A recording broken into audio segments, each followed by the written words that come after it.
Hi, how are you? I'm good. You? Good. I see you have a prescription. Yes, I do. Great. So this is for Opal, right? And it looks like it's for the Narcan nasal Yes. spray. Okay. Would it be okay if I take a few minutes and go Okay, over that's how to fine. use it? All Okay. right. So this is what the Narcan nasal spray looks like. It's a box that contains 2 doses. Okay. So if you were in the situation where someone you know, or even if you're out, on the street, out somewhere, and you see a person who is unresponsive, you would want to first call 911 Okay. and go over to the person, ask, shake them, ask their name, perhaps take the knuckles of your hand and rub them firmly, but not too hard, but firmly on their chest bone. If they are not responding to that, and they also are not breathing normally, so they might not be breathing at all. Okay. They might look like they are struggling to breathe or snoring or breathing very slowly. Okay. So if you have both of those signs, you would want to go ahead and administer the Narcan. Okay. So another sign that you might see is that depending on the person's skin tone, they might be starting to turn blue or ashen. This is not something we always see, but that can be a sign that they really aren't getting enough oxygen. Okay. So time is pretty critical. Okay. So you've called 911. And then you are going to have this removed from the box, and it's going to be 2 of these, Okay. and you will just peel back the packaging. And this is what the device looks like. Okay. So the person would be, probably if they're unresponsive to you, they would be on the ground or on a bed or sofa.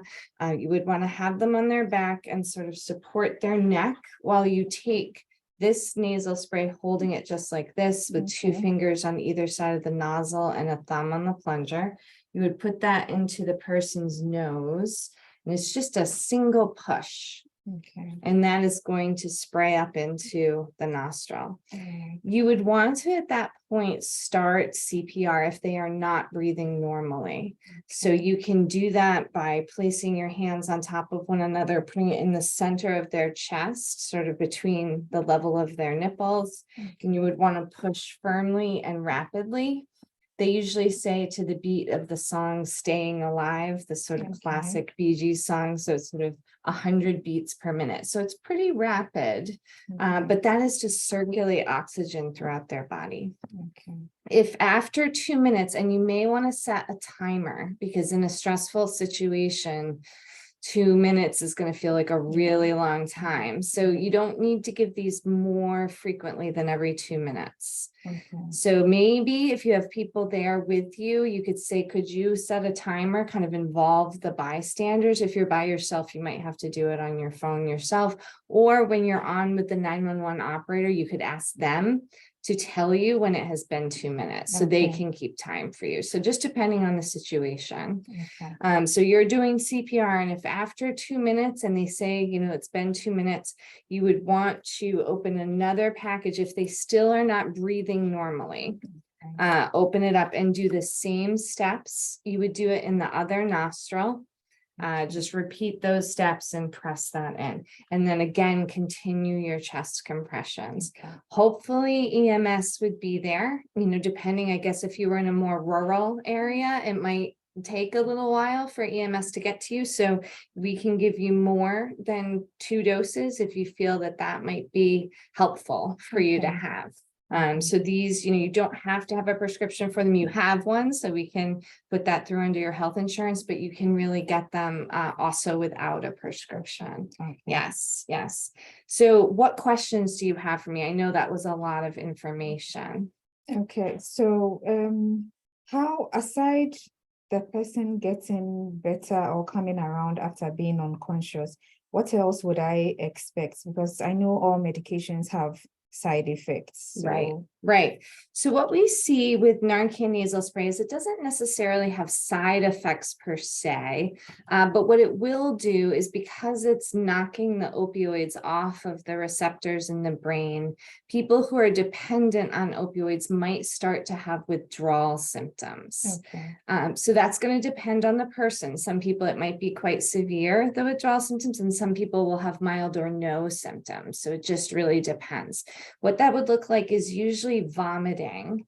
that you would see. And so you want to roll the person onto their side if they start vomiting or when they do start breathing, so that their airway is a little more protected. Okay. Unfortunately, we are seeing people being very sleepy with what we're seeing in the unregulated drug supply. So they may not wake up. They may, some people with an administration of naloxone, they will become responsive to you and start breathing, but many people will start breathing on their own, but they may remain sleepy and sedated. Okay. And those people we do want to put on their side, because if you're flat on your back and you start vomiting and you're sleepy, there's a real risk of choking. Okay. And of course, we want to avoid that. Okay. Yeah, so that's the main symptom. Some people may feel agitated, they may start to have some trembling, they may feel anxious and have some pain, but again, those are withdrawal symptoms, so it's going to vary a lot from person to person. Okay. What other questions do you have for me? What if the person is unconscious, not because the person took in opioid? Like sometimes when people with diabetes, they don't eat and they take in their insulin, they may like have low sugar and they become unconscious or anything. What if it's not opioid overdose, but I go ahead and give the naloxone? Will it affect the person in any way? That's a great question. So luckily, naloxone does not have any effect on people who are not opioid dependent or who are experiencing an opioid overdose. Okay. So it won't work on other drugs like cocaine or methamphetamine. It won't reverse those. And it also obviously won't help if somebody's having low blood sugar or a heart attack. So we still want to do all the other things we would do in an emergency. That's why I stressed the CPR, because let's say, it looks like they're having an overdose, but it's actually a heart attack. We would not want to skip doing CPR because that's a life-saving measure. So we always do CPR. We always call 911. You could check for a medical alert tag. Perhaps somebody with diabetes around their neck or around their wrists, they might have a medical alert tag.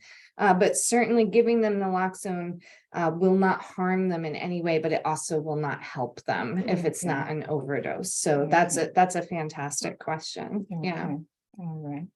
Any other questions or I things think I can I'm help you with? fine. Well, just to make sure I didn't leave anything out, would you mind showing me how you would administer this in an Okay. emergency? All right. So if I find a person unconscious, maybe unresponsive, skin tone bluing out or being gray or something, it's possible the person has opioid overdose.